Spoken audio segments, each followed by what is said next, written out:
Torcedores famosos. Celebrando 100 anos.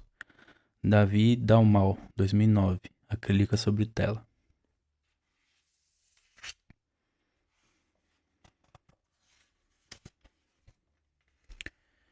O Corinthians é o time do povo e é o povo que vai fazer o time. Miguel Batalha, primeiro presidente do Corinthians. O Corinthians é um time do povo. Nasceu para o povo. Por ele foi e é adorado, amado, até cultuado. Que nos diga São Jorge, o santo protetor. Mas esse time do povo também tem o carinho de ilustres torcedores. Afinal, os famosos, não importa em qual segmento, ao exibirem e explorarem suas imagens ou textos, também se tornam do povo. Em se tratando de torcer pelo timão, é assim mesmo. Todos ficam iguaizinhos, pessoas que sorriem, cantam, gritam ou sofrem por essa paixão chamada Corinthians.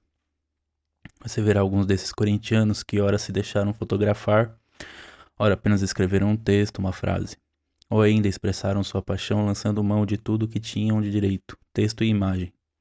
Aproveite, são imagens e textos que representam o melhor estado da graça corintiana.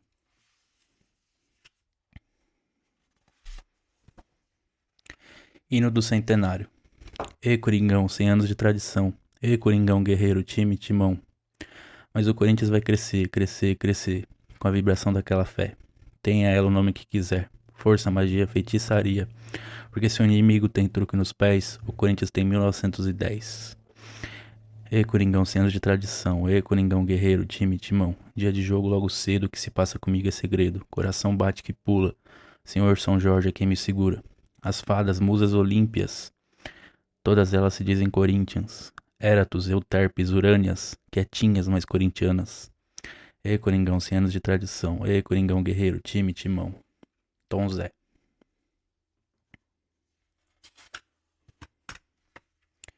Centenário do Corinthians. Creio que já nasci corintiano. Isso é resultado de uma herança paterna. O senhor Antônio Pesce era para mim o autêntico símbolo do Corinthians. Ao redor de uma mesa, gostava de contar histórias sobre os ídolos de sua juventude.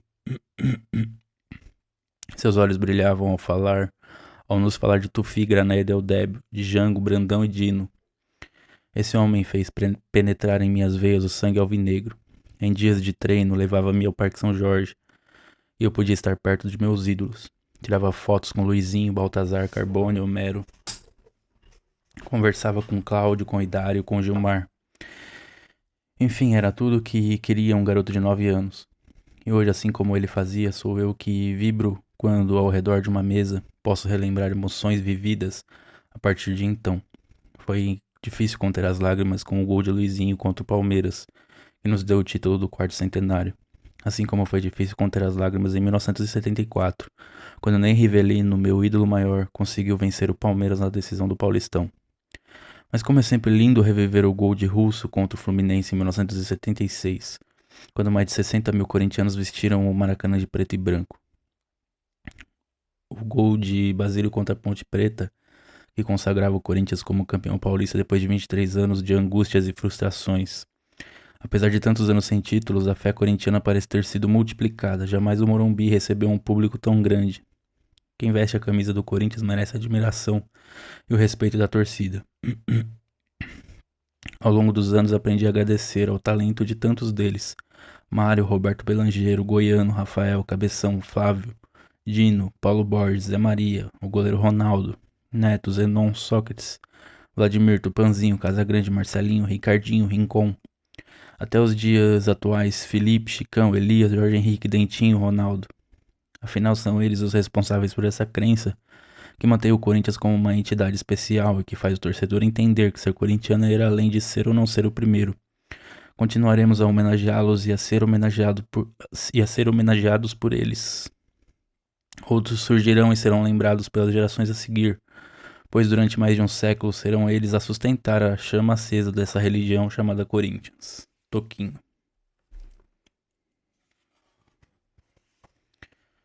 Corinthians, minha paixão desde os 3 anos de idade. Emerson Fittipaldi. O Corinthians a gente ama até quando odeia. É o amor ideal. Marília Gabriela. O jogo mais emocionante da minha vida. Nasci corintiano por obra e graça do destino e sou de uma geração que amargou o famigerado tabu Sim, o Corinthians simplesmente não conseguia bater o Santos. O temido Santos Futebol Clube de Dorval, Mengalvio, Coutinho, Pelé e Pepe. Quase todos os meus colegas de escola eram santistas, e por causa do tabu eu acabava sendo alvo das galhofas e chacotas a cada derrota do timão. Eram os anos de chumbo, chumbo grosso em cima do Corinthians. Pelé parecia ter um prazer especial e sádico em vencer o glorioso timão. Foram 11 anos de sofrimento. Mas como não há mal que sempre dure, e esse tabu também teria que acabar. Sim, meninos, eu vi, dia 6 de março de 1968, no estádio Paulo Machado de Carvalho, o Pacaembu. Uma data histórica. Eu estava lá e naquela noite havia algo de especial no ar. Algo indefinível. Pressentimento, magia, inspiração, intuição, predestinação, sei lá. Mas que havia algo de diferente no ar, isso havia. Eu sentia, e a Fiel sentia. E quando o jogo começou, tudo isso se confirmou. O Timão jogava com raça, categoria e personalidade. Dominava a partida, pressionava, mas o primeiro tempo terminou empatado sem gols. Fui comprar um sanduíche de mortadela e uma caçulinha, mas não consegui comer. Estava com um nó no estômago. Voltei rapidamente para a geral, ansioso pelo segundo tempo. No segundo tempo, o Corinthians começou pressionando e Rivelino, o reizinho do parque, chutou uma bola na trave. A Fiel vibrou, sentiu o cheiro de gol. E de fato, pouco depois, aos 13 minutos, Paulo Borges, o risadinha, fez 1-0, golaço. O Pacaembu explodiu de alegria. Melhor em campo, o esquadrão corintiano lutava com a galhardia. Aos 31 minutos, Rivelino lançou o Flávio Minuano, que sem dó nem piedade estufou a rede santista 2-0. Os alicerces do Pacaembu tremeram, a Fiel foi ao delírio. Eu fiquei rouco de tanto gritar. Daí foi só esperar durante um torturante quarto de hora ao final da partida. Finalmente o árbitro apitou, fim de jogo, acabou o tabu. A torcida chorava, ria, comemorava freneticamente. A Fiel gritava, com Pelé, com Edu, nós quebramos o tabu. E numa ironia catártica disparava, 1, 2, 3, o Santos é freguês. 1, 2, 3, o Santos é freguês. E sempre foi, sempre será. O Santos é o maior time pequeno do mundo. Nem se compara. Esse foi o jogo mais emocionante da minha vida, nunca esquecerei dessa noite. Eu estava feliz e exultante. E como um Olavo Bilac maloqueiro, comecei a gritar a plenos pulmões uma rima que para mim era preciosa. Enfio o tabu no... Cacá Rossé. Cacá Rossé, eu nunca mais ouvi falar dele.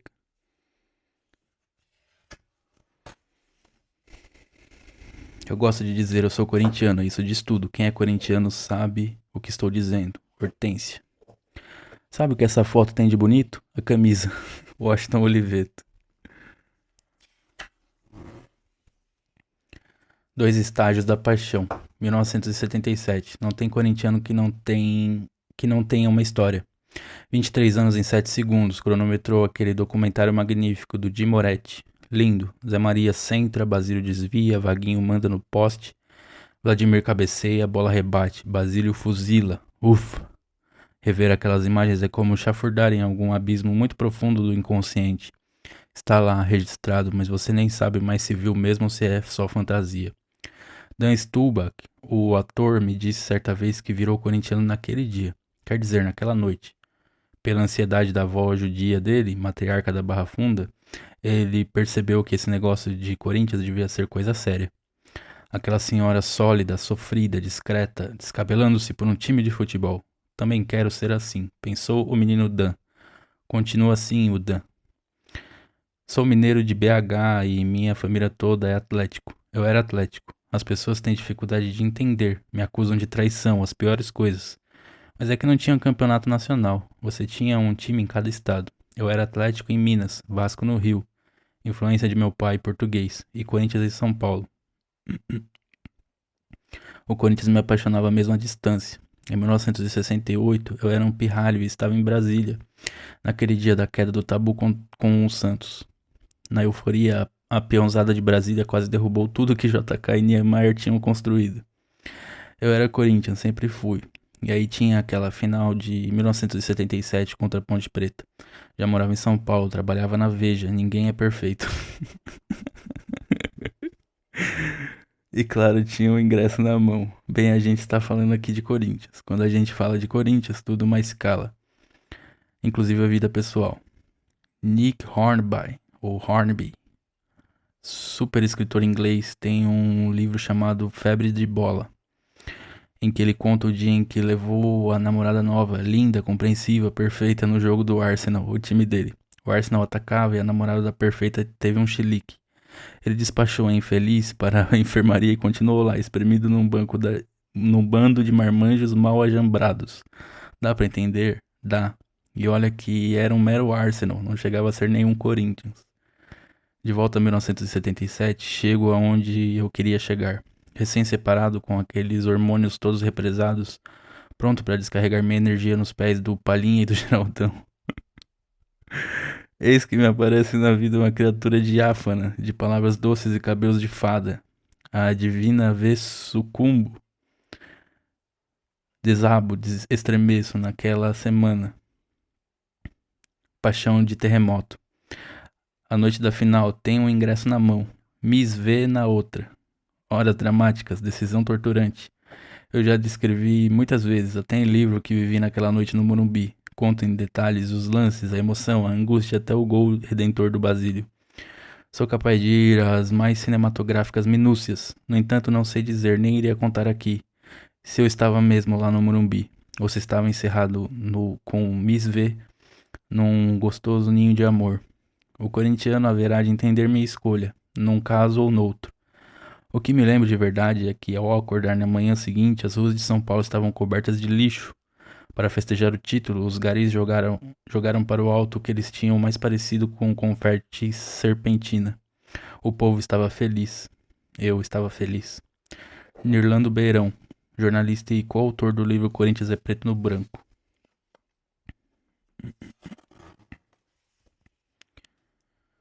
Fiéis torcedores sempre seremos, a loucura por ti está em nosso DNA, é intransferível. Serginho Groisman.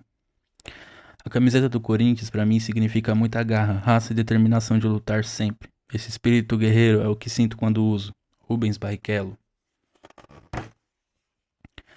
Ei, doutor Osmar, que falta o senhor faz na mídia esportiva e pro Corinthians como um todo. Eu acho que eu devo um parênteses aqui ao doutor Osmar. O doutor Osmar foi o cara que me fez começar a pesquisar a história do Corinthians. Eu não sou um expert, eu tô longe disso. Na verdade, eu me equivoco muito, porque a minha memória não é muito boa.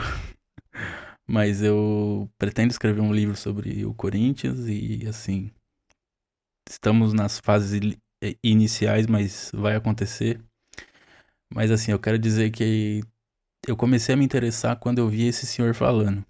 Porque, assim, pra mim, até então, eu acho que eu seria um torcedor comum que só tá preocupado com o resultado atual do time atual e não liga muito pra história. Mas quando o Dr. Osmar falava a história do Corinthians, eu sentia uma coisa diferente. Eu falava assim pra mim mesmo: eu preciso saber mais sobre isso, preciso entender mais sobre isso pra mim conhecer também o que esse senhor conhecia no caso, né? E foi uma grande perda. O Dr. Osmar foi uma grande perda porque ele de fato amava o Corinthians. Ele não era o tipo de fanfarrão que usa o nome do Corinthians como ex-jogador e tal, e para se promover e para ficar vendo sua própria agenda pessoal. Não, esse senhor era diferente. Ele era realmente, ele defendia o Corinthians quando tava todo mundo batendo. E todo mundo naquela época assistia o programa mais por causa dele.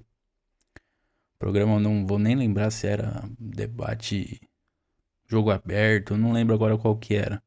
Mas ele era na Band, eu lembro que era na Band. O Neto ainda não trabalhava lá. Ele trabalhava com a Renata Fã. E era aquela coisa, né? Edilson batia no Corinthians, a Renata batia no Corinthians, ainda mais 2005, foi aquela choradeira. E ele tava sempre defendendo o Corinthians, sempre atacando diretoria corrupta, gestão corrupta, no caso presidência corrupta do próprio Corinthians. Então, assim, foi com ele que eu aprendi a torcer, de verdade, assim, tipo, da forma correta. Porque assim, nem todo mundo que começa a torcer para um time é esclarecido sobre a história, sobre o modo de ser daquele time, nem todo mundo tá inteirado sobre isso. Por isso que muita gente hoje meio que ignora a história do Corinthians, mesmo sendo corintiano. Então a ideia de eu abrir esse canal no YouTube foi para trazer essa história para todo mundo ter acesso. Porque assim, livros eles são lançados em quantidades pequenas em comparação com a torcida do Corinthians. Não importa se é um livro que tem uma tiragem grande, ainda assim é pequena, porque ninguém vai tirar 35 milhões de livros e nem todos esses 35 vão ter dinheiro para comprar. Então a ideia aqui foi que, já que eu tive essas oportunidades de adquirir esses livros ao longo da vida, eu trago aqui, enfim, talvez não com a melhor dicção, não com a melhor memória, não com a melhor colocação, mas assim, eu tô sempre tentando esclarecer o que eu tive acesso para que todos também tenham. Então, assim, sei que tem muito ainda o que melhorar, mas assim, eu acho que eu devo esse gosto pela história do Corinthians, eu acho que eu devo esse canal ao Dr. Osmar de Oliveira. Esteja ele onde estiver, o senhor faz muita falta aqui para a nação corintiana. Perdi a conta de quantas vezes vi o meu Corinthians jogar. Sem exageros, penso que dos corintianos vivos estou em primeiro lugar em presença nos estádios. Explico, além do fanatismo igual a tantos outros corintianos, tive a sorte e a felicidade de estar nos estádios a serviço da medicina e da televisão. Meu pai, Antônio Exímio Alfaiate, transmitiu-me essa doença. O rádio esportivo era seu companheiro inseparável. E meu também. Em 1950, portanto, há 60 anos, lá estávamos nós, no Pacaembu, num Corinthians e Vasco. Minha primeira vez no estádio. Chovia muito. Papai me ergueu nos ombros na concha acústica, o tobogã de hoje, que já não existe mais também. Ingresso barato, mas assistia-se em pé. Vencemos de virada 2-1, gols de Cláudio e Baltazar. Jamais esquecerei de Bino, Newton e Belfari, e Dário, Tolguinha e Hélio. Cláudio, Luizinho, Baltazar, Nelsinho e Noronha. Nessa época, o Corinthians jogava o Campeonato Paulista e o torneio Rio-São Paulo. China, um grande amigo e também fanático, tinha um táxi Cadillac, fazia ponto na Praça da Sé. Qualquer jogo no interior, Campinas, Piracicaba, Mococa, Jaú, Lins, etc., em Santos e no Rio de Janeiro, lá íamos nós no Cadillac preto. China não cobrava nada, só se dividia o valor da gasolina. Essas aventuras duraram bem uns 10 anos. No começo da década de 1960, papai não tinha dinheiro para todos os jogos, mas nas cidades mais próximas íamos de ônibus. Em 1966, eu já estava na faculdade de medicina, comprei um exemplar da revista do Corinthians, que voltava a circular, para continuar a antiga coleção. Vi alguns erros na revista, reclamei com o editor e acabei virando repórter. Minha primeira matéria foi a inauguração da capela do Parque São Jorge. Então, por obrigação profissional, que bom, passei a ir de novo a todos os jogos. No ano seguinte, eu e o editor da revista lançamos o Semanário Coringão. Em 1969, o presidente Vadielu me convidou para fazer parte do departamento médico do Corinthians. Trabalhava no futebol amador, no basquete e na natação. Em pouco tempo já estava no futebol profissional. Foram 7 anos presente em todos os jogos do Paulista, do Nacional, que tinha 40 clubes, Copa do Brasil e excursões. Quando saí do Corinthians em 1976, no dia mais triste da minha vida, só pude assistir aos jogos da capital. 2 anos depois, eu já estava na faculdade de jornalismo, fiz minha estreia na TV Gazeta. Em 1981, fui para a TV Globo, depois Band, SBT, Manchete, PSN, TV Cultura, TV Record e agora Band novamente. Nessa maratona, muitas vezes fui escalado para narrar ou comentar jogos do Corinthians. Quando não, e sempre que possível, lá estava eu, e ainda estou. Ou estava. Com esse resumo da minha presença em jogos do Corinthians, dá para perceber que não fui exagerado quando escrevi o primeiro parágrafo. Nem estou considerando jogos assistidos pela TV, porque quando eu comecei a ver de perto o Corinthians, a TV ainda não existia. Não quero nenhum mérito por esses números. Penso até que minha presença é obrigação.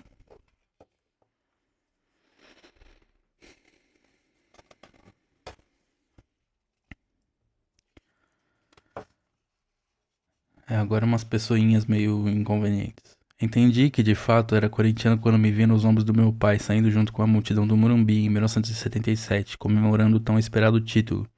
Nunca mais esqueci dessa cena. Espero que meus filhos tenham a mesma paixão que eu tenho pelo time. Acho que estão no caminho. Luciano Huck. Apaixonada, cachorreira, tatuada e corintiana para sempre. Mas hoje ela é conservadora. Do meu pai e a minha filha, Corinthians já é herança de família. Negrali. Torcer pelo timão é como acelerar numa pista de alta velocidade. É adrenalina o tempo todo. Bruno Senna.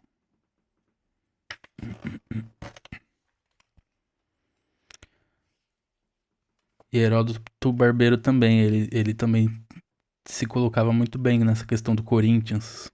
Ele acho que nesse texto aqui já explica. Perdão. Nem a pau, Juvenal. O jargão é um dito popular para simbolizar uma escolha que não se aceita uma troca de forma alguma. Vale também para os que detêm o poder no país e não largam o botim que conquistaram de jeito nenhum. Ou do Parque São Jorge, no caso. É um símbolo da perenidade com que poucos se apossam do poder público, privatizam o Estado e usam e abusam das benesses pagas pelos cidadãos com seus impostos ou com seus ingressos. Nem a pau juvenal é uma expressão preciosa que se aplica a casos raros como deixar a presidência do Senado, a consultoria de uma empresa pública ou um cargo de confiança de uma das excelências da República. Em que situação você usaria essa expressão? Suponha que aquele cidadão de ficha suja processado em primeira, segunda e terceira instâncias, que está na lista de todos os sites de falcatruas e safadezas, viesse com a cara lavada pedir o seu voto. É caso de dizer para ele nem a pau juvenal? Obviamente isso é uma decisão sua. Tem gente que não abre mão nem de cargo de síndico de condomínio. Quem dirá de conselheiro do Corinthians, né? Renunciar é um verbo que não consta do vocabulário dos que desconhecem ética ou moral. É a confiança que o tempo apaga e fica tudo como dantes no quartel de Abrantes. Deixar para depois do recesso é o canal humano. É o canal, mano. Imagine se um ditador de plantão mandasse que se retirasse a bandeira de São Paulo do distintivo do timão. Eu diria, nem a pau, Juvenal. No brasão do Coringão ninguém mete a mão. Em 1937, Getúlio Vargas, membro da oligarquia dissidente gaúcha, deu um golpe de Estado sob o pretexto de que havia uma séria ameaça contra o Brasil, originadas dos extremistas comunistas e fascistas. Que nunca se confirmou, né? É o famoso Plano Cohen. Cohen. Quem tiver interesse pode pesquisar. Esse papo de ameaça comunista no Brasil é mais antigo do que andar pra frente.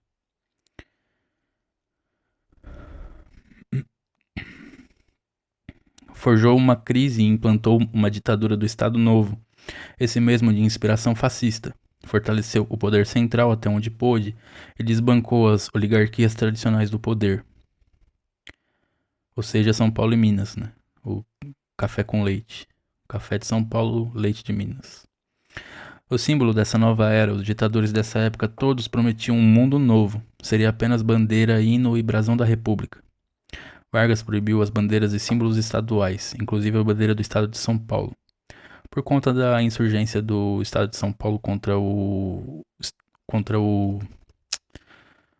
golpe do Vargas em si, né? Contra o Estado Novo de 37. Então, estamos falando de 1932. Então, foi quando São Paulo se rebelou contra o governo federal. E depois que acabou essa rebelião, todas as bandeiras estaduais foram queimadas em praça pública. Se eu não me engano, no Russell. Símbolos estaduais, inclusive a bandeira do estado de São Paulo. Elas sumiram do cenário nacional até a queda do ditador e a convocação da Assembleia Constituinte de 1946, quando o Brasil voltou a ser uma democracia. Os estados puderam recuperar os seus símbolos sem o receio de uma represália federal. No entanto, graças ao Esporte Clube Corinthians Paulista, a bandeira paulista continuou aparecendo para a população, uma vez que ela estava no distintivo do timão, e nunca saiu de lá. Talvez nem o Vargas nem os seus seguidores perceberam sua presença, discreta, porém marcante. Você já imaginou o nosso distintivo sem ela? Não dá pra negar que nós, paulistas, somos bairristas, mas com muito orgulho por tudo que essa gente fez pelo Estado e pelo desenvolvimento do país. Afinal, além de portar a bandeira das 13 listras no miolo, o nome do clube é Paulista. Esta é, sem dúvida, uma contribuição que o Coringão deu para a história. Não deixou a peteca cair nem a bandeira sumir. Bairrismo à parte, hoje ela representa todos os que torcem pelo time da Fazendinha, ou da Marginal Sem Número, como dizem os enciumados. Assim estão juntos os paulistas, nordestinos, goianos, mineiros, capixabas, baianos, cariocas, brancos, negros, amarelos, vermelhos, enfim, todos os tipos étnicos e culturais que constituem a grandeza da alma brasileira. Tenho certeza de que, se não fossem apenas pelos títulos e glórias do passado, a bandeira do Corinthians também seria lembrada por não ter deixado que a 13 listra sumisse. Por isso, tirar a bandeira paulista do distintivo do timão nem a pau, Juvenal. Heródoto Barbeiro, jornalista da CBN e TV Cultura, na época. Também nunca mais ouvi falar do Heródoto.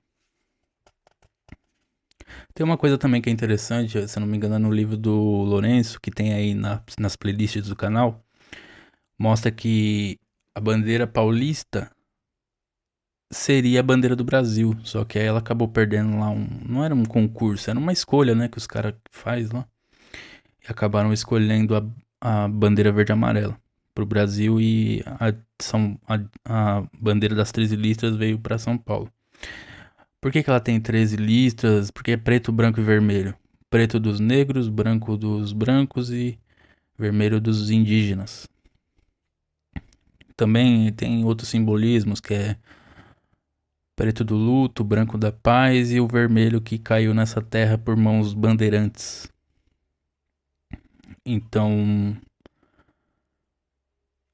é curioso, né, como o clube mais brasileiro tem a bandeira que seria a do Brasil, mas não a verde, né? A verde é os... Corinthians, minha vida, minha história, meu amor. Corinthians, minha fé, minha paixão, meu louvor. De preto e branco vou desfilar, em teu centenário venho te saudar.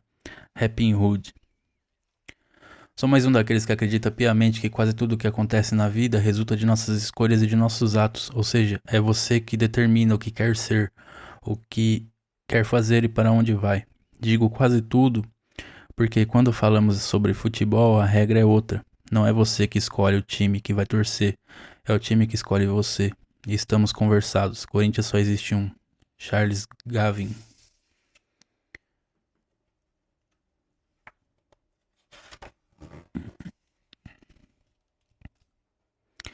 De filho para pai. Pregado na porta do quarto da maternidade em 1975 havia um mosqueteiro. Ele tinha duas faces. De um lado, a clássica versão do D'Artagnan alvinegro. Já do outro havia uma versão feminina do espadachim, caso o primeiro filho de Sérgio Henrique Terpins fosse uma menina. Pode-se dizer que antes de ter um sexo definido, eu já era Corinthians muito antes de nascer. Meu pai era apaixonado pelo timão. Era político ativo no Parque São Jorge, onde exerceu o cargo de conselheiro, vice-presidente social e dividiu a diretoria de futebol com Paulo Garcia no final da década de 80. Mas principalmente era uma ponte política dentro do clube para Gaviões da Fiel, torcida fundada pelo seu grande amigo Flávio La Selva. Nunca me esqueço de quando eu e meu velho íamos no domingo de manhã no clube e, aproveitando a ausência de Vicente Mateus, ele sentava na cadeira da presidência com as pernas cruzadas e pés apoiados sobre a mesa e brincava: "Olha, Rafael, estou treinando." Lembro também de quando minha mãe foi jurada de um concurso de fantasias carnavalescas e houve uma tremenda confusão sobre um pai que colocou uma menina na categoria luxo masculina, caracterizada como um mosqueteiro. Mas afinal, quem se importava se era um mosqueteiro ou uma mosqueteira? Apesar da pouca idade, eu já era muito alto e por isso pude defender o clube no basquetebol nas categorias mirins. Mas esta mesma estatura me impediu de poder entrar em campo ao lado do incrível esquadrão democrata de Sócrates, Casagrande e Birubiru. Realmente não iria cair bem um mascote mais alto do que os próprios jogadores em campo. Conheci muitas figuras inesquecíveis como Matheus, Marlene, Tata, Montanha, Chico, Mendes, Dentinho, Ribeiro. Momentos únicos como as lutas do Maguila no Parque São Jorge, o gol de Tupanzinho no Morumbi. Mas nada foi tão emocionante como o triste 2 de junho de 1988. Meu pai estava empolgadíssimo. Algumas semanas antes já decretava que entraria para a história corintiana, organizar o jogo dos sonhos. De um lado o pai, o Corinthians Casuals FC, um time inglês que no começo do século, durante uma excursão pelo Brasil, deu o nome a uma nova agremiação criada pelo povo do Bom Retiro. Uma resposta popular ao elitismo que tomava a Liga Paulista de Futebol. Do outro, o filho, Sócrates, Rivelino, Zé Maria, Vladimir, enfim, o Dream Team alvinegro. O filho que alcançou patamares nunca imaginados pelo pai, que hoje não passa de um time amador da 4ª divisão inglesa, hoje atualmente na 8ª. Naquela manhã gelada de 2 de junho, meu pai desfalecia enquanto discursava para a delegação inglesa. Sua aorta não aguentava mais tanta emoção e seu coração corintiano tinha parado de bater. No dia 5 de junho, o troféu Sérgio Terpins foi conquistado pelo Corinthians Paulista após um gol de Sócrates sobre o time inglês. Uma manhã onde os orgulhosos pais e filhos festejavam juntos o campeão dos campeões. Em 2008 nasceu a primeira neta de Sérgio, Sofia, corintiana muito antes de saber que sexo teria. Rafael Terpins, cineasta e corintiano. E aqui o troféu Sérgio Terpins, homenagem da Federação Paulista de Futebol, Esporte Clube Corinthians Paulista contra Corinthians Casuals FC, São Paulo, 5 de junho de 1988. Administração, Eduardo José Fará. Presidente, Antoine Gerhan, vice-presidente. Tem mais informações sobre isso no canal. Tem na playlist do Corinthians Casuals. E tem alguma coisa também na playlist do Coração Corintiano do Lourenço de Aférias. Sem Corinthians não há vida, só cinzas. Corinthians, o preto e branco que jamais virará cinza. Derico. E esse senhor aqui. Desde que me entendo por gente, já sinto a paixão alvinegra palpitando com o coração no meu peito. Até usar o cartão corporativo, né, senhor André Sanches? Entre outras coisas, né? O cartão corporativo é só a ponta desse iceberg. Sou corintiano de nascença, carrego isso no sangue. Meu avô era um torcedor fanático. Cresci com isso, então fico muito feliz com a fase que o Timão está passando. Uma frase que define bem isso. Com você eu já chorei, já sofri, já sorri, mas nunca vou te abandonar. Sabrina Sato. O Corinthians é mais do que um time, é um estilo de vida. Badawi. Ser corintiano é hereditário, um amor passado de pai para filho. Obrigado, pai.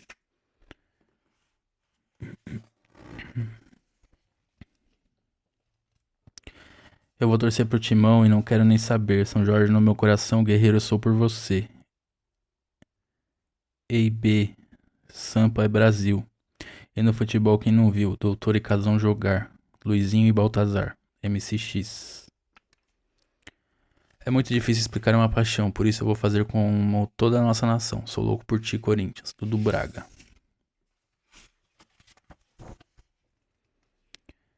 Espero que o YouTube não encrenque com isso, pelo amor de Deus. Podem me tirar tudo, qualquer coisa, só não podem tirar o Corinthians de dentro do meu coração. Lívia Andrade. Já nasci corintiana, Jaque Curi.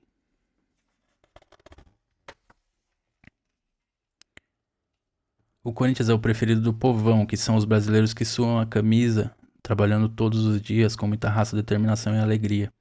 E esse é justamente o espírito do nosso time. Antônio Maciel Neto. Sou corintiano, meu amigo, desde 1910, quando tinha 10 anos. Comecei a gostar do Corinthians. Não do Corinthians de São Paulo ainda. Eu morava em Jundiaí, gostava do Corinthians Paulista de Jundiaí, que não tinha bom pra ele. Ia pra lá o Mackenzie, entrava bem. Ia pra lá o Palestra Itália, entrava bem. Ia pra lá o Paulistano, dançava. Não tinha bom pro Corinthians de Jundiaí.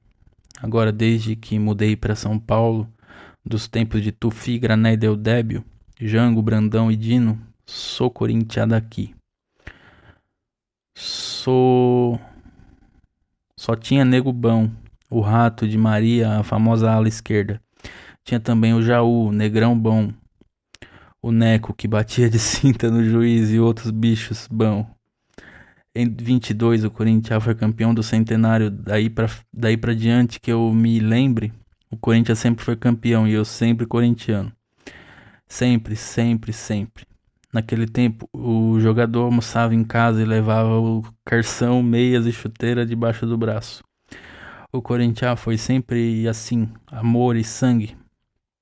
pelo amor e sangue pela camisa desde o Bom Retiro, bairro onde foi fundado. Eu sempre Corinthians, perdendo ou ganhando, modéstia à parte, esse slogan é meu. Põe ele em letra grande. Quer amanhecer uma segunda-feira feliz? Seja corintiano. Não tô mentindo não. Naquele tempo, os bondes ao passar um pelo outro cumprimentava sorrindo. Os motorneiros batia a campainha um pro outro.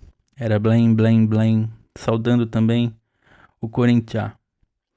Sempre campeão, até 54, com um Brandão na direção Gilmar, Murilo e Olavo, e Dário, Tolguinha e Roberto, Cláudio, Luizinho, Carbone e Mário. E Timão, não, meu Deus do céu, como vendia jornais esse time. Daí um dia a Portuguesa deu em nós de 7-3. Gilmar foi pro Santos, meu cachorrinho ficou doente nesse dia. Não fui em campo, fiquei em casa torcendo eu e o Peteleco. Até 3-3 tava bom, torcendo eu e o Peteleco. Mas daí começamos a dançar. E muda a diretoria. Muda não sei o que, muda não sei o que lá. Mas agora é o seguinte: Corinthians tá como em 54. Muito amor, muito sangue, muita valentia pela camisa. Continue assim, Corinthians. E ninguém ninguém segura nós. Viva o Corinthians campeão. E olha, amigo, vou assinar em cruz porque não sei escrever, tá bom? E viva Lauro Dávila, autor do lindo hino do Corinthians.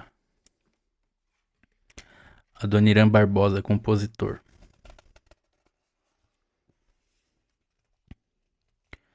Corinthians, minha vida. Confesso que me assusta ao olhar para 2010 e constatar: o ano do centenário do Corinthians eu faço 60 anos, ou seja, sou 20 anos mais velho hoje do que o Corinthians era quando eu nasci. E foi por todas as glórias acumuladas nos primeiros 40 anos da vida alvinegra que meu pai me deu a melhor das heranças, o de fazer corintiano desde sempre. Mesmo que tenha me custado ver o time campeão um pouco antes de completar 5 anos, em 6 de fevereiro de 1955, quando ganhamos o campeonato do quarto centenário de São Paulo, cidade cujo maior defeito é o de não se chamar Corinthians, e só voltar a vê-lo comemorar um título em 1977, já pai de 2 filhos e com uma filha a caminho. Como valeu a pena. Porque na verdade ser ou não campeão é absolutamente secundário, coisa que os outros jamais entenderão. Hoje, pai de 4 filhos, todos alvinegros, avô de 2 corintianinhas, olho para trás e pergunto o que seria de mim sem o Corinthians. Não houve um momento importante em minha vida sem que, de um jeito ou de outro, o Corinthians estivesse presente. Para o bem ou para o mal. Sim, porque também houve momentos menos generosos nos quais defender o Corinthians parecia ser um ataque. É curioso ele tocar nesse assunto porque, ó, momentos menos generosos nos quais defender o Corinthians parecia ser um ataque. O Juca, ele tem esse grande problema. Ele é muito sensato na hora de criticar o Corinthians. Eu acho que a gente tem que saber criticar também. O Corinthians não é uma instituição perfeita, longe disso. Eu acho que assim tem muita gente lá dentro que não tá nem aí pro clube, só pro seu próprio interesse pessoal. Então a gente tem que saber cobrar também. Mas o Juca não sabe defender o Corinthians. Você não vê o Juca defender o Corinthians. Ele meio que se omite. Ele se exime dessa obrigação, porque a gente tem a obrigação. Você que é corintiano, que trabalha com São Paulino, palmeirense, enfim. A minha visão é essa, tenha o menos possível de contato. Porque assim, tem corintiano que não sabe ajudar o outro corintiano. Imagina os caras dos outros times. Não tô falando que não existe amizade entre pessoas de times diferentes. Nem tô falando que tem que ser inimigo dos outros. Mas assim, o Corinthians, que é a coisa mais importante pra nós, pra eles é motivo de piada. E por quê? Porque o Corinthians não se enquadra no padrão que eles inventaram pro time deles. Então, assim, Corinthians, São Paulinos, palmeirenses e flamenguistas, enfim, todo mundo que é de outros times, eles se unem contra nós. Então não se engane, não tem ninguém que vai ajudar a gente, pelo contrário, a gente vê aí vários movimentos aí que o Corinthians ele já ajudou, o São Paulo já ajudou o Palmeiras e o contrário não acontece. O contrário não acontece porque eles de fato nos odeiam. Eles nos odeiam com todo o ser deles. Então, assim, se a gente for levar isso em conta, eles nos veem como inimigos. Eles nos veem como populacho, eles nos veem como povinho, eles nos veem sempre com olhos de cima para baixo. Então, por que você vai ficar entrando na onda desses caras? Eu cresci numa família que tinha muito São Paulino e palmeirense. E já na época que eu comecei a entender, que eu comecei a pesquisar, eu defendia, eu não ficava entrando nas ideias dos caras. Por isso que esse canal aqui fala abertamente sobre o Mundial de 2000, porque foi uma honra, uma glória que eles não têm. Nenhum time brasileiro foi campeão mundial no Brasil, exceto o que acha que foi em 1951, mas aí já é outros 500. E se eles foram em 51, nós fomos em 53. Eu defendo essa tese hoje em dia e eu acho que assim, se o pau que bate no Francisco bate no Chico também. Se vale pra ele 51, pra nós vale 53. Acho que o Corinthians demorou pra correr atrás disso aí. E assim, não é sobre ser obtuso, não é sobre ser fanatizado. É sobre defender os seus pontos de vista. Por que que eu trago esses livros aqui? Pra gente entender o que é o Corinthians, pra gente poder defender ele com argumentos. E não ficar abaixando a cabeça aí, dando risadinha pra todo mundo que tá tirando sarro da gente. Como se a gente fosse um time menor. Se não fosse o Corinthians, cara, ninguém ligava pro futebol brasileiro, sinceramente. Conviver com a devoção corintiana e a profissão de jornalista nem sempre é fácil. Raras vezes é compreendido. Não, Juca, você é omisso. Você é omisso e a verdade tem que ser dita. Não foram poucas as ocasiões em que senti vontade de chutar tudo para o alto, vestir a camisa e dar uma volta olímpica. E não faz por quê? Porque tem seus pares de outros times que vão te olhar feio depois disso? Um corintiano de verdade há de entender o sacrifício sobre-humano que é conter o grito no peito, porque afinal aqui ao menos guardar as aparências. Discordo totalmente, Juca. Você também é um dos que peça de serviço. Porque quando você só se digna a bater, não tô falando que não é pra bater nem quem é pra bater. Tem que ir lá e tem que falar o que tem que ser dito. Tem que falar o que tá errado, tem que falar mesmo, mas você não tem nada que você defenda no Corinthians? Nada é defensável no Corinthians? Então, assim, eu acho que o Juca Kfouri presta um desserviço também ao Corinthians. Tudo por questão de aparências. Ele tem que, ele tem que, ele tem que se omitir para poder manter essa pose de bom moço que ele tem pros caras das redações aí. Eu acho que, assim, existe o fator profissional? Existe, mas tem tanto cara aí que é jornalista aí corintiano e não se presta o papelão que o senhor se presta. E quando é preciso fazer de conta que seu coração não está sangrando. Nada, no entanto, que não faça desse sentimento corintiano um jeito de olhar o mundo, de querer incluir os excluídos, de lutar pelas coisas bem feitas, de fazer a coisa certa, de festejar a vitória final, porque, sabe-se, não há derrotas definitivas para o povo. Não foi por outra razão, afinal, que inventamos a democracia corintiana. Juca Kfouri, jornalista, colunista e apresentador do programa CBN Sport Clube. Aqui também é outro que tá sempre ali nas mesas redondas e... Enfim, eu não vou comparar com o Juca, mas assim, às vezes se omite também. Quisera eu, como o Corinthians, ter 100 anos, só pra ter visto o velho Neco e as viradas e os golaços de Teleco. Para pegar o bonde rumo a Ponte Grande, ao Parque São Jorge, ao Pacaembu, para ver as jogadas e rezar as mandingas do Pajaú, para vibrar com os gols do Cláudio, do Luizinho e do Baltazar, para também me sentir seguro a cada defesa do Gilmar, para ter mais lembranças dos meus tempos de menino e poder recordar melhor o futebol do Rivelino. Mas tenho só 41 anos e acompanho o Corinthians há 33, suficientes para ter visto tudo o que conto agora a vocês. Basílio libertando todo um povo em 77, o calcanhar do Dr. Sócrates um ano depois, a ponte caindo de novo em 79. Em vez de um só título, agora eram dois. Pausa para um descanso entre 80 e 81. O bi da democracia em 82 e 83. O Santos sem Pelé, agora virando freguês. Bom, já era antes, só continuou, né? Eles tiveram um lapso, que foi a época do Pelé. Depois disso, tudo voltou ao normal. O Timão de 87 indo da lanterna até a final. Tem vídeo aqui também no canal sobre isso. O gol do Garoto Viola em Campinas, simplesmente sensacional. O primeiro brasileiro pelos pés do Tupanzinho. Cada vez mais títulos, primeiro com o Neto, depois com o Marcelinho.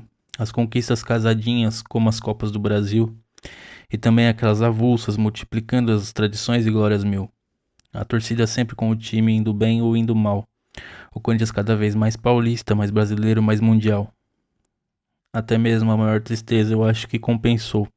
Só pra ver meu filhinho no campo gritando comigo, o Coringão voltou. Celso Zelt, escritor e jornalista.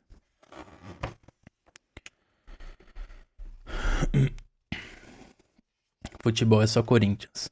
Se Deus é o bem, por que fez gente que não é corintiana? É o que eu acabei de falar. O céu sabe das coisas. Se todos os seres humanos recebessem a graça de poder torcer pelo Corinthians, não haveria outras torcidas. E não é sobre isso. Não é sobre. É porque assim, o ódio de classe, o ódio de.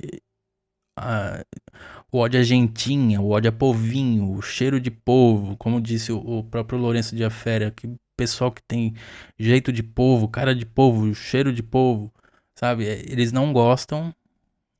É porque assim, o ser humano ele tende a se achar mais importante do que ele é.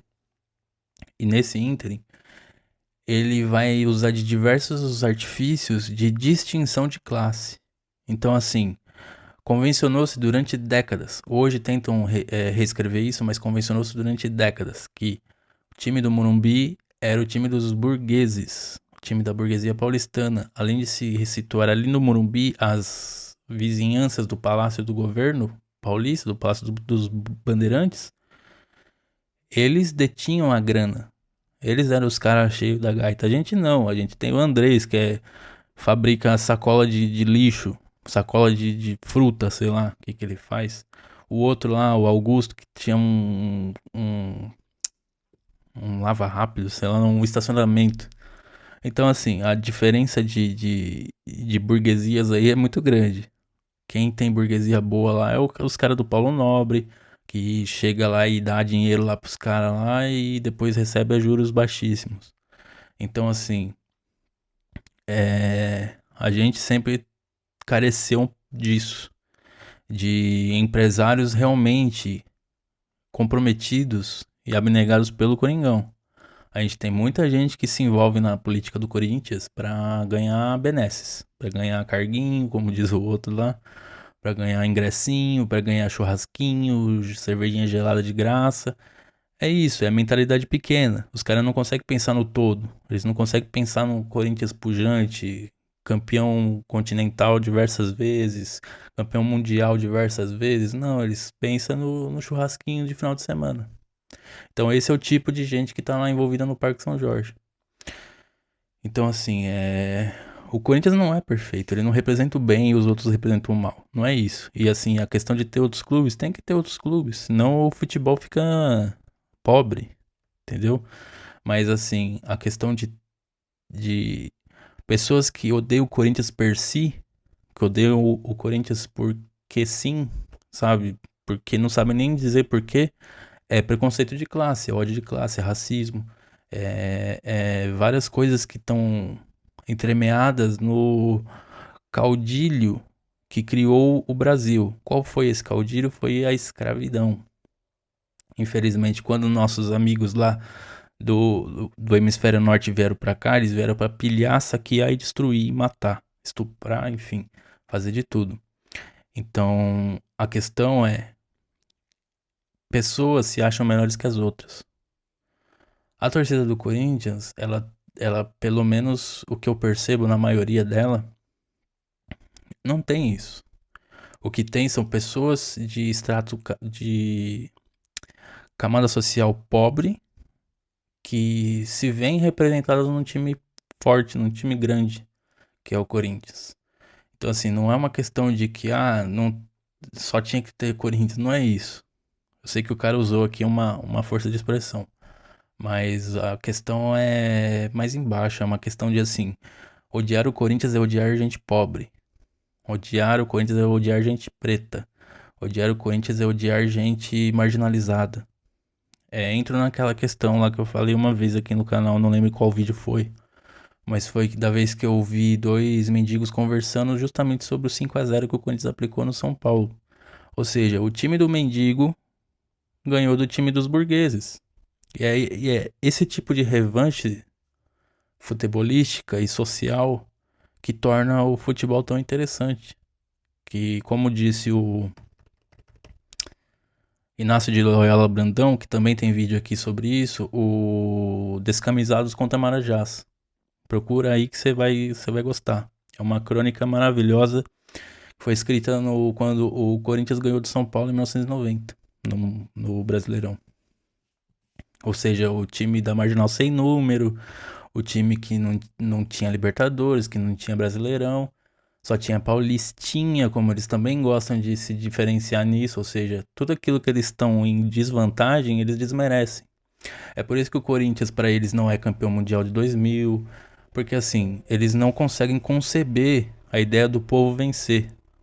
O povo, para eles, foi feito para andar de cabeça baixa, levar chicotada, porque assim, esse caudilho, esse caldeirão cultural que foi feito aqui por Portugal, trazendo gente sequestrada da África para cá, já que eles não conseguiram escravizar os indígenas, eles trouxeram gente da África para cá.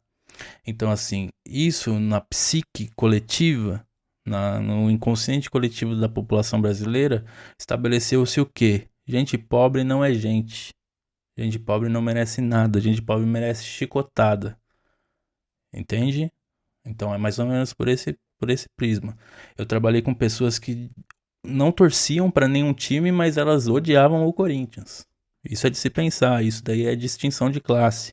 São pessoas que se acham melhores do que as outras e elas vão se afirmar nesse tipo de preconceito idiota, nesse tipo de preconceito tolo. Enfim.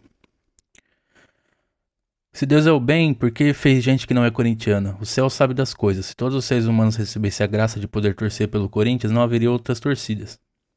Aliás, desesperadas por não conseguir atingir essa nobre posição. Se não houvesse outros times, como poderia o Corinthians mostrar sua superioridade intrínseca? É por isso que no início dos tempos futebolísticos houve a divina previsão de dois times, o Corinthians e o outro. Que é assim, a dinâmica é essa. Não é por questão de vamos desmerecer os outros. Não, todo mundo odeia o Corinthians. Vocês não percebem isso? Tipo assim, o Corinthians ele valida os outros. Os outros, todo mundo quer ganhar do Corinthians porque é o Corinthians, entende? Porque é uma máquina, é um colosso, como se dizia antigamente. Então tem muito disso. É Corinthians contra os outros, todo mundo se une contra nós. Isso é uma coisa que, se vocês perceberem, tinha vídeos aí, tem ainda no YouTube, né? Vídeos de 2012. Um monte de gente com a camisa do Boca, um monte de gente comprou camisa. Os caras compram a camisa dos outros times só pra torcer contra a gente, só pra secar nós, só pra secar nós. Tipo assim, secar os outros é normal, mas assim, os caras eles vão num nível acima. Por quê? Porque eles querem se diferenciar. Tipo assim, esse time aí que não tem Libertadores e não sei o que não tem estádio, que não sei o que, sabe? Então, assim, é tudo sobre isso, é tudo sobre o que o meu se destaca perto do Corinthians, mas na verdade ninguém liga pro time dos caras. Ninguém liga. Ninguém liga pra São Paulo, ninguém liga pra Palmeiras. Tá todo mundo sempre falando de quem do Corinthians. Então por que que existe isso? Não é só por questão de Ibope, não.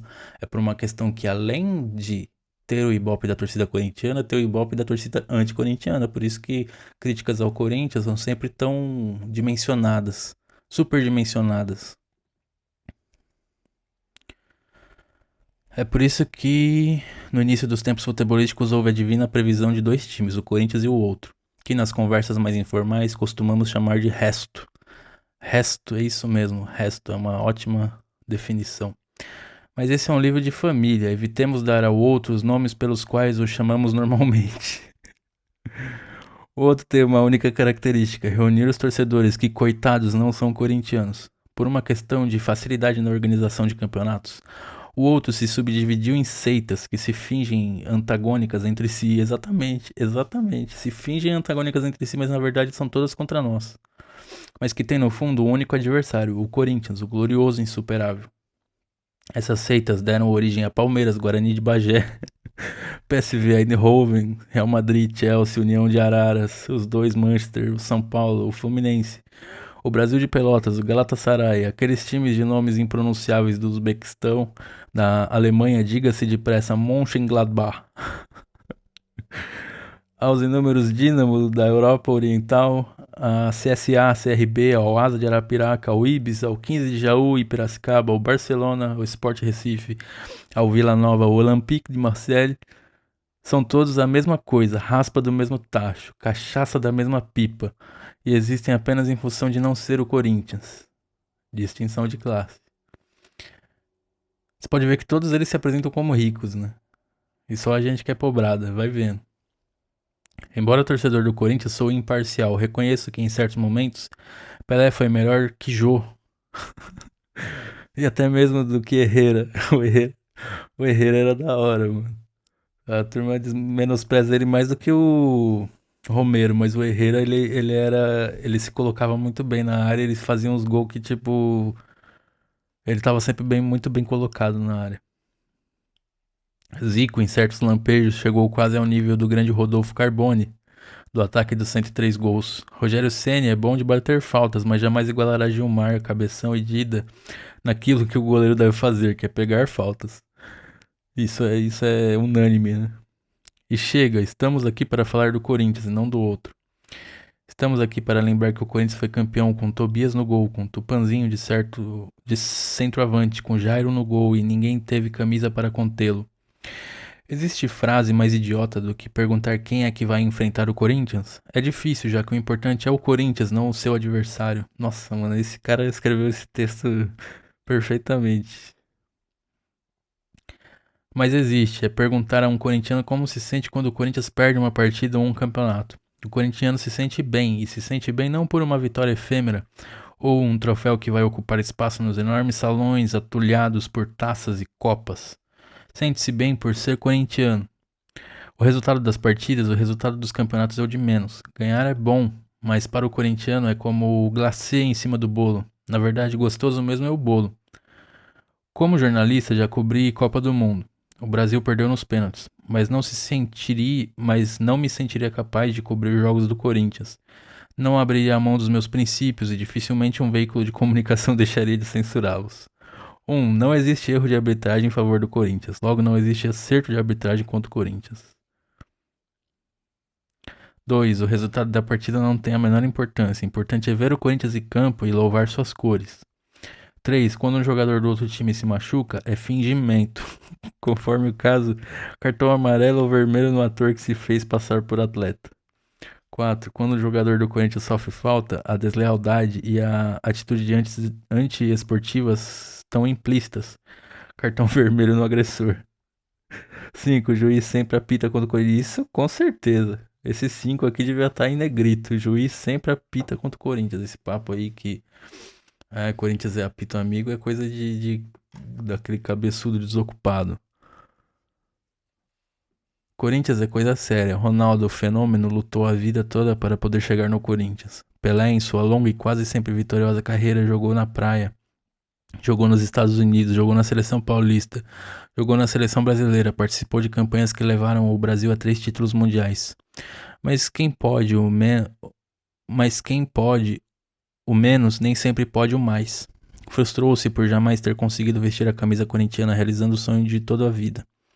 E isso também se passou com o Friedenreich. Friedenreich foi um grande goleador lá dos anos 10, 1915, 16, por aí. E depois que ele terminou a carreira dele, ele foi um dia lá no Parque São Jorge. Tem vídeo sobre isso aqui também no canal. Eu só não vou lembrar o nome do vídeo, mas é. Não sei se era Lágrima do Crack. Não lembro agora, mas falava sobre quando o Friedenreich tomou um gole da biquinha do Parque São Jorge e viram uma lágrima correr pelo seu olho porque ele nunca tinha jogado no Corinthians.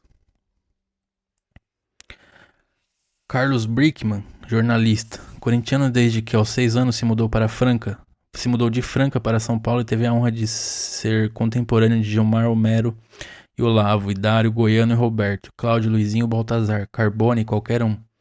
Pois não é que ninguém jamais acertou por ali, nem o grande Simão, que veio da Portuguesa, nem o magnífico Tite, astro dos Santos. E mesmo assim esse ataque marcou 103 gols e em 4 anos ganhou 3 títulos paulistas, inclusive de campeão dos centenários. E o da pequena Taça do Mundo, né?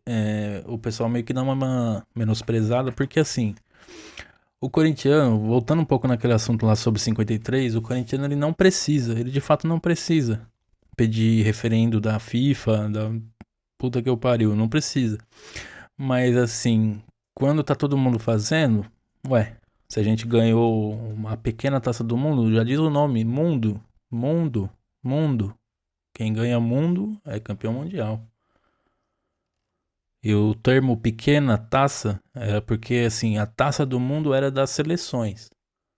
Então eles tentaram criar uma similaridade entre a Taça do Mundo e um Mundial Interclubes. Só que eles não tinham ainda essa frase na ponta da língua. Então acabou entrando como Pequena Taça do Mundo, mas foi lá em Caracas em 53 e a gente ganhou em cima do Barcelona.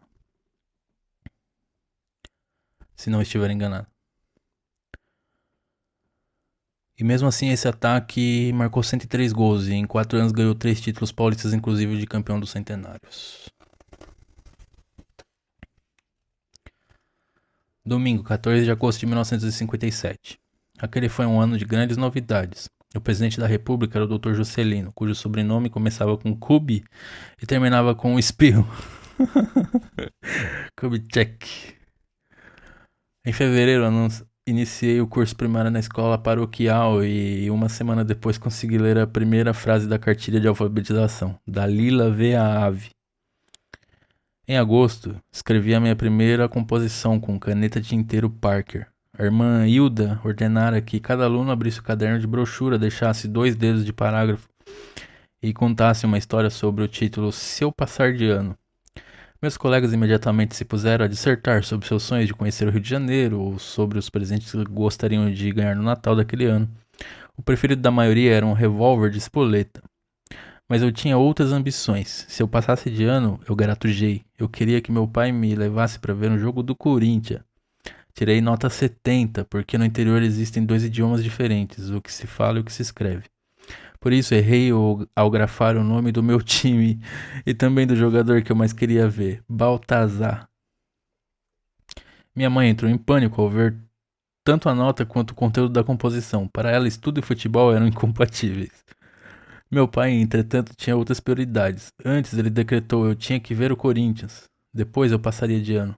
A fé tinha que vir antes da obrigação. Da hora, hein, mano? Naquela época, uma viagem à capital era um acontecimento e os preparativos começavam com vários dias de antecedência. Era preciso engraxar e lustrar o sapato, aparar as unhas das mãos e dos pés, raspar o cascão do cotovelo com pedra pomes e roçar o cabelo no melhor estilo escovinha.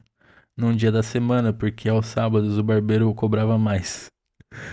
No grande dia, meu pai e eu chegamos à estação de trem de Jundiaí com 1 hora de antecipação, menos por necessidade, mais por minha ansiedade. Em São Paulo, tomei um susto ao ver prédios daquela altura descomunal. Toda vez que alguém vai em São Paulo a primeira vez, a gente toma um susto. Porque minha cidade só tinha casas térreas. No trajeto até o estádio, ainda fui apresentado a 2 milagres da moderna tecnologia: a escada rolante e o elevador. E finalmente adentrei o estádio do Pacaembu, que eu pronunciava Paicambu. Lembro-me de meu pai tentando me explicar o que era e para que servia uma concha acústica, enquanto meus olhos rodopiavam desvairadamente por todas as direções, prestando atenção em tudo ou em nada ao mesmo tempo. O Corinthians ganhou do Flamengo por 5-1. Daquele dia em diante, pelas décadas afora, eu nunca me cansaria de relatar aos amigos os ínfimos detalhes dos 3 gols marcados por meu ídolo Baltazar. Todos os 3 de cabeça, em precisos cruzamentos de Cláudio da ponta direita. Até que em 2005 saiu o Almanaque do Timão, compilado pelo Celso Zelt. Fui direto à página que revivia a minha primeira inesquecível experiência como torcedor e fiquei estupefato. Descobri que na tarde daquele domingo, 14 de agosto de 1957, Baltazar não tinha jogado. A revelação só me abalou por um ínfimo instante. Botei o livro de volta na prateleira e esqueci dele. Para mim, Baltazar jogou naquele domingo e fez 3 gols. No fundo, talvez essa seja a essência de ser corintiano. Max Geringer. Ser corintiano realmente é ser diferente. Afinal, qual torcedor comemora, até mais do que um título, uma invasão de sua torcida, como foi o caso da partida entre Fluminense e Corinthians no Maracanã em 1976? Ninguém, por exemplo, faz questão de lembrar que após a heróica classificação em cima daquele timaço do Flu, o Timão perdeu a decisão por Internacional na final do Campeonato Brasileiro, com direito a muitos fogos no vestiário, água cortada, polícia barrando todo mundo na estrada, enfim, coisa de gauchada. Ora, isso foi um mero detalhe, pois o que realmente importa é que nenhuma outra torcida no mundo fará algo sequer semelhante ao que foi feito naquele dia. É por essas e outras que não existe corintiano que seja mais ou menos, ou o cara é doente mesmo ou acabará torcendo por outro time. E olha que sou contra qualquer tipo de fanatismo, mas em relação a isso não há como impedir, pois ser fanático faz parte do DNA do corintiano, que canta com orgulho aos 4 cantos, que ele é maloqueiro, sofredor e ainda agradece a Deus por tais requisitos. Sou de uma geração que viu pouco o Corinthians sofrer, mas ainda peguei o final do desespero dos 23 anos sem título. Em 1975, levado por um tio fanático e angustiado por torcer tanto e sequer gritar é campeão, ao menos uma vez, fui ao Pacaembu para iniciar ali uma história que não terá fim nunca, pois se há vida após a morte, quero continuar corintiano seja lá onde for, e sair do estádio triste, pois a Lusa venceu o Timão por 5-1. Mas não seria uma derrota como essa logo na minha estreia que me faria mudar de time. No dia 13 de outubro de 1977, com certeza um dos dias mais felizes da minha vida, aí sim tive a noção exata de que ser corintiano era algo que superava qualquer coisa. A cada vez que encontro com o Basílio me emociono como se fosse essa a primeira vez, e a cada vez que revejo aquele gol contra a Ponte Preta me arrepio. Enfim, nesses 100 anos de Corinthians, gostaria de deixar minha modesta homenagem a pessoas que tiveram uma grande importância na minha vida, que me proporcionaram momentos de extrema felicidade e que até nas horas mais difíceis me fizeram entender que ser corintiano era não desistir nunca. E do fundo do meu coração alvinegro, meus eternos agradecimentos a quem ajudou a fazer essa história tão bonita. Obrigado Basílio, Sócrates, Neto, Marcelinho, Carioca, Ronaldo, Zé Maria, Vladimir, Geraldão, Vaguinho, Birubiru, Ronaldo, Fenômeno, Luizão, Tobias, Rincon, Zenon, Vampeta, Edilson, Romeu, Gamarra, Tupanzinho, Rivelino, Russo, Palinha, Ricardinho e a todos que fizeram e farão sempre parte desse bando de loucos. Aqui é Corinthians. Benjamin Bach, a gente não tinha falado dele ainda. Apresentador do programa Estádio 97, colunista do Lance e corintiano, afinal não nasceu jornalista. Benjamin Bach também presta de serviço ao Corinthians. Assim, o grande destaque do programa do Benjamin é o Mano. O Mano tá ali fazendo o papel de Dr. Osmar, defendendo o Corinthians de um monte de ataques sujos e rasteiros, inclusive do próprio Benjamin. Os primeiros 100 anos. Será um culto com a presença de todos os corintianos do universo. Não importa no que eles creem, nem mesmo qual Deus adoram. Nesse dia ninguém vai pedir nada, nem fazer promessas.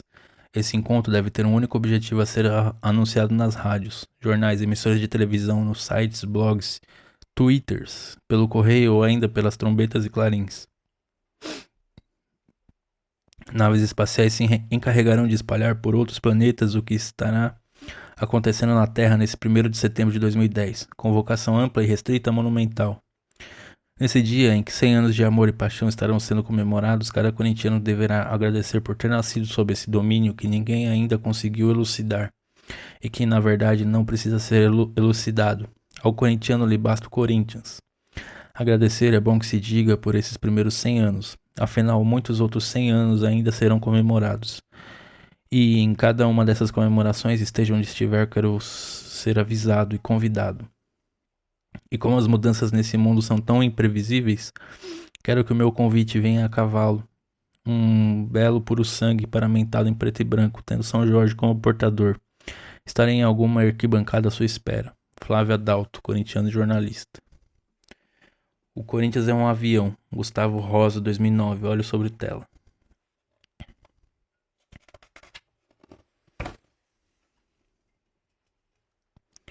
Corinthians, campeão dos campeões. Fundado em 1910, o Esporte Clube Corinthians Paulista ficou 2 anos jogando partidas amistosas na várzea. Em 1913, disputou seu primeiro campeonato oficial com participação bastante discreta, contando com mais alguns reforços vindos do Botafogo do Paris. Era Botafogo do Bom Retiro, não? Não sei no mapa se Paris e Bom Retiro são perto, mas provavelmente são. O time corintiano iria obter o título invicto em 1914. Foi uma época em que havia 2 certames paralelos, a LPF e a APA. Campeão em 1914 invicto pela Liga Paulista de Futebol. A APA era mais forte e elitizada e ofereceu uma vaga ao Corinthians, campeão invicto, e já naquela época levando um grande público em seus jogos.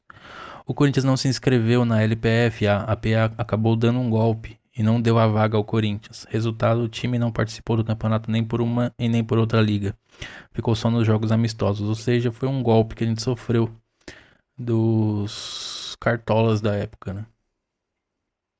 Campeão dos campeões em jogo beneficente. Os campeonatos de 1915 das 2 ligas terminaram em fins de setembro. A exemplo do que vem ocorrendo em 2009 com uma epidemia de uma gripe.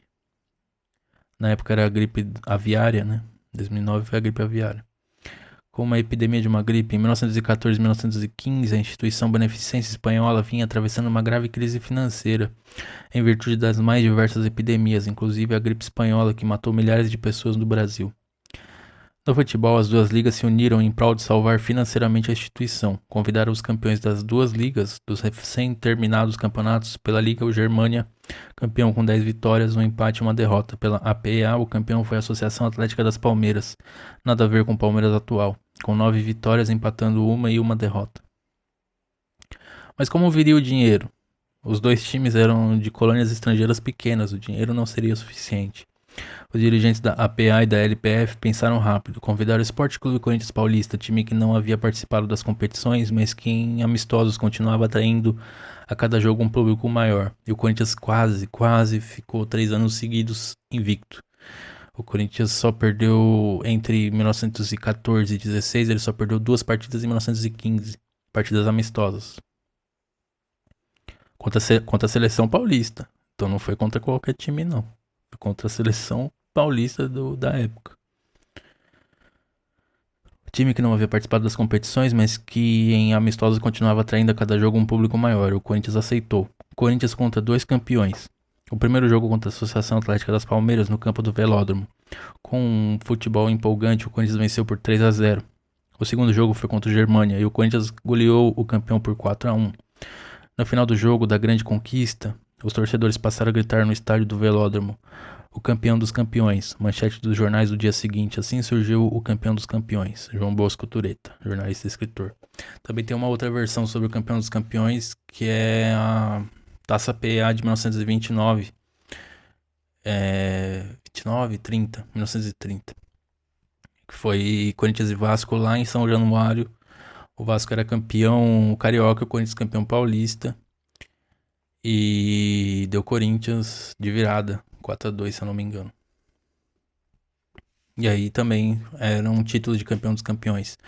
Esse de 1930 foi assim, o nome correto dele era a Taça PA, mas assim, o título popular acabou pegando o campeão dos campeões. Então o Corinthians tem 2 versões, ou seja, o Corinthians foi duplamente campeão dos campeões em 1915 e 1930.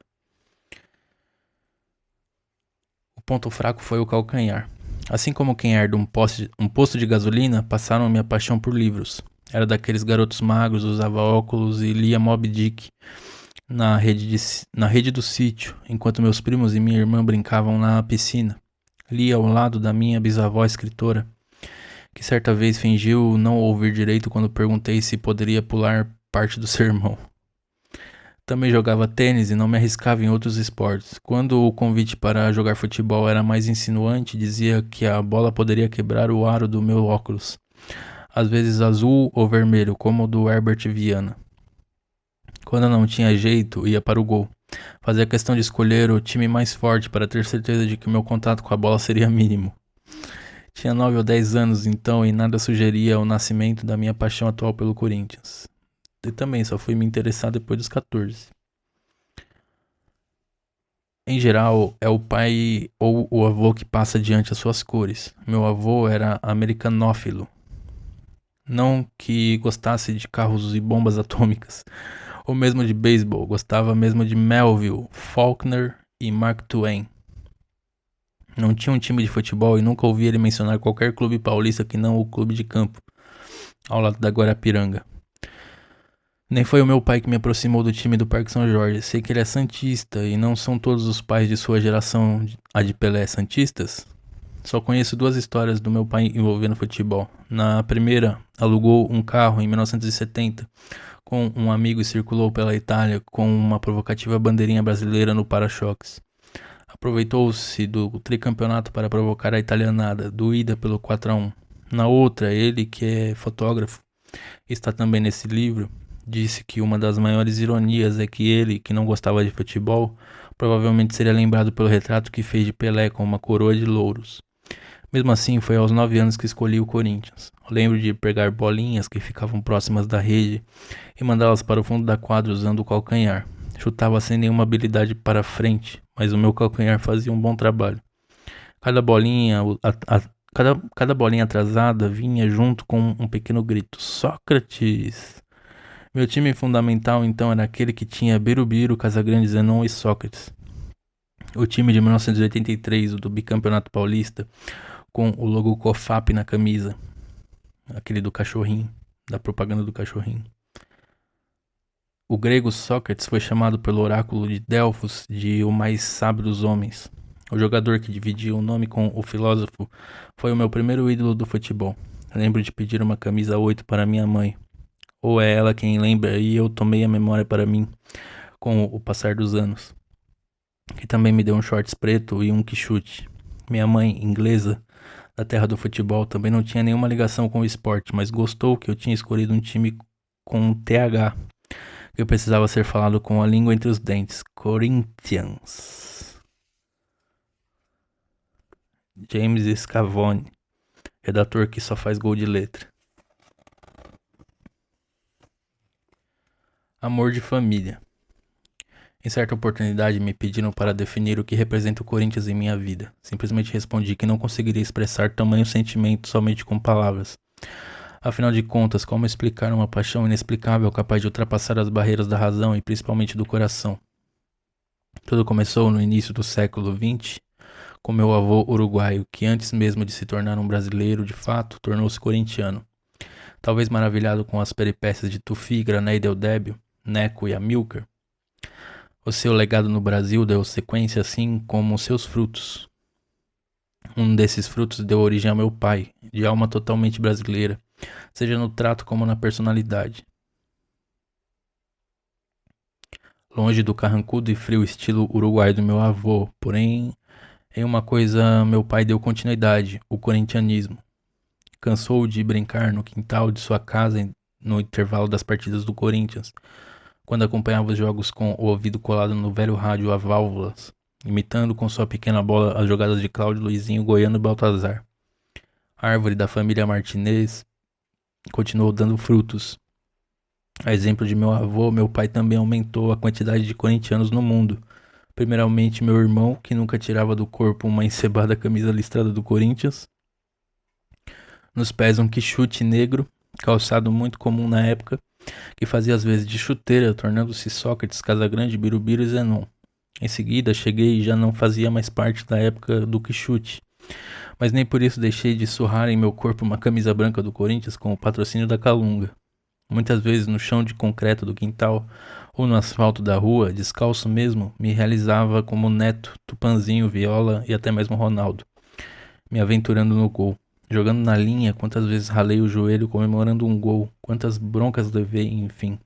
Quantas vezes me emocionei achando que era o próprio Neto. De geração em geração, o amor persistiu. O Corinthians fez, faz e sempre fará parte de nossas vidas, maltratando os nossos corações em um mundo de sofrimento que na maioria das vezes se transforma em um mar de alegrias. Agora cabe tanto a meu irmão como a mim darmos sequências nessa feliz dinastia alvinegra em nossa família. André Martinez. Curtiu, fiel? Se inscreve, ativa o sininho, comenta, compartilha quem você acha que vai curtir o assunto. Tô sempre trazendo aqui um capítulo novo da história do nosso amado Coringão. Lembrando, pessoal, que aí na descrição tem vários livros que se você quiser adquirir é só clicar no link, você vai ser redirecionado pro site da Amazon. E ao efetuar a compra, você vai estar ajudando o canal a ganhar uma comissão em cima disso. Muito obrigado por estar aqui prestigiando o canal. É nóis e vai Corinthians.